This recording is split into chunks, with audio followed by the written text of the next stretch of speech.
Matin. Place à votre signature Europe 1 du mercredi. Bonjour Eugénie Bastier.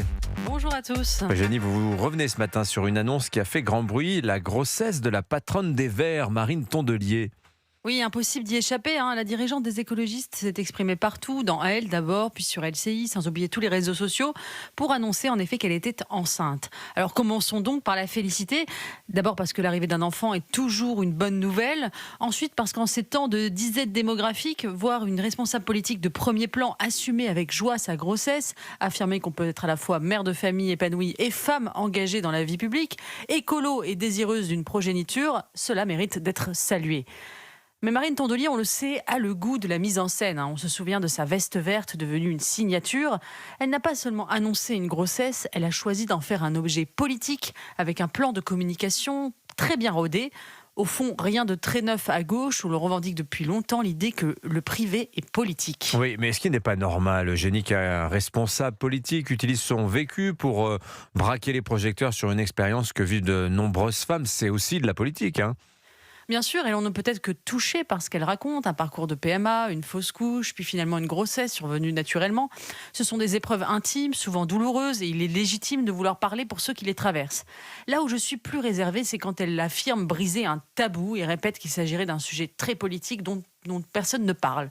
Rappelons qu'il y a 2 ans, le président de la République a donné une conférence de presse sur la natalité où il affirmait, je cite lui aussi, que l'infertilité était le tabou du siècle. Marine Tondelier n'est donc pas la première à en parler. C'est même aujourd'hui la manière la plus acceptable d'aborder la question de la natalité parce qu'elle permet de rester sur le terrain médical et biologique sans jamais risquer d'être accusée de porter un discours normatif, voire réactionnaire, sur la famille ou la maternité. Plutôt que de rappeler une évidence, l'âge est l'un des premiers facteurs d'infertilité, on préfère s'en tenir au seul registre médical. On parle de parcours de soins, de techniques, de protocoles, mais surtout pas des modes de vie, des choix collectifs, ni du cadre culturel dans lequel les couples font aujourd'hui leurs enfants de plus en plus tard. L'infertilité est un vrai sujet, douloureux, grave. Il faut évidemment mieux accompagner ceux qui y sont confrontés. Mais encore faut-il voir qu'il sert parfois aussi à éviter de poser les questions les plus dérangeantes. Et alors, que propose Marine Tondelier, justement ?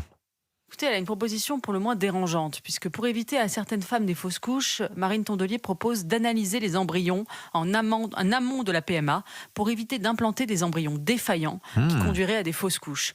Ce qu'on appelle le diagnostic préimplantatoire étendu existe dans d'autres pays, mais il est interdit en France. Il est seulement autorisé dans notre pays s'il y a un risque avéré de transmettre une maladie génétique grave et incurable. Le droit français refuse que la PMA devienne un outil de tri généralisé des embryons, avec un risque d'eugénisme que cela comporte. Sous couvert de compassion, on risque de passer d'une logique de soins à une logique de sélection.